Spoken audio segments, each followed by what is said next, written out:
And Jacob went on his way, and the angels of God met him. And when Jacob saw them, he said, "This is God's host," and he called the name of that place Mahanaim. And Jacob sent messengers before him to Esau his brother unto the land of Seir, the country of Edom. And he commanded them, saying, "Thus shall ye speak unto my lord Esau. Thy servant Jacob saith thus, I have sojourned with Laban, and stayed there until now.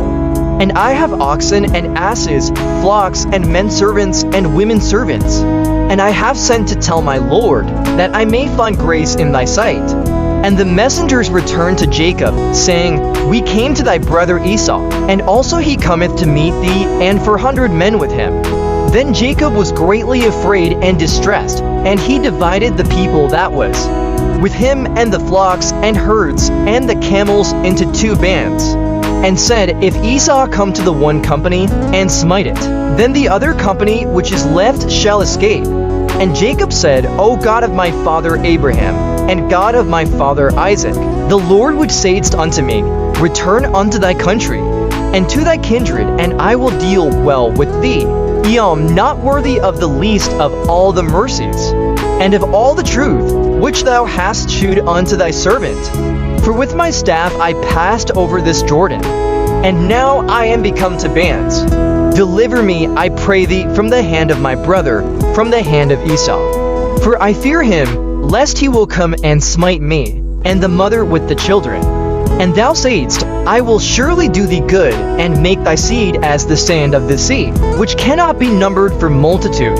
And he lodged there that same night, and took of that which came to his hand a present for Esau his brother, 200 she-goats, and 20 he-goats, 200 ewes, and 20 rams, 30 milch camels with their colts, 40 kine, and 10 bulls, 20 she-asses, and 10 foals.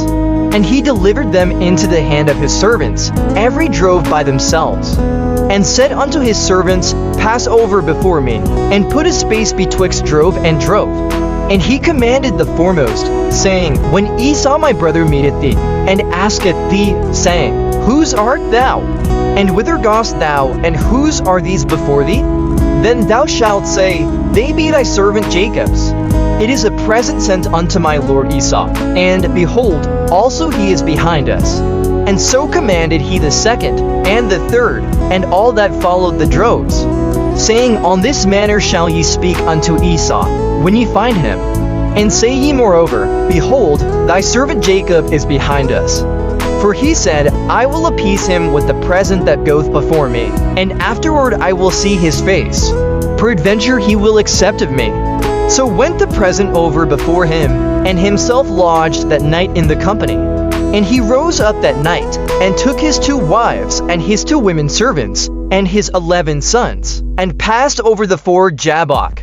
And he took them, and sent them over the brook, and sent over that he had. And Jacob was left alone. And there wrestled a man with him until the breaking of the day. And when he saw that he prevailed not against him, he touched the hollow of his thigh. And the hollow of Jacob's thigh was out of joint, as he wrestled with him. And he said, Let me go, for the day breaketh. And he said, I will not let thee go, except thou bless me. And he said unto him, What is thy name? And he said, Jacob. And he said, Thy name shall be called no more Jacob, but Israel, for as a prince hast thou power with God and with men, and hast prevailed. And Jacob asked him, and said, Tell me, I pray thee, thy name. And he said, Wherefore is it that thou dost ask after my name? And he blessed him there. And Jacob called the name of the place Peniel, for I have seen God face to face, and my life is preserved. And as he passed over Peniel, the sun rose upon him, and he halted upon his thigh. Therefore the children of Israel eat not of the sinew which shrank, which is upon the hollow of the thigh, unto this day, because he touched the hollow of Jacob's thigh and the sinew that shrank.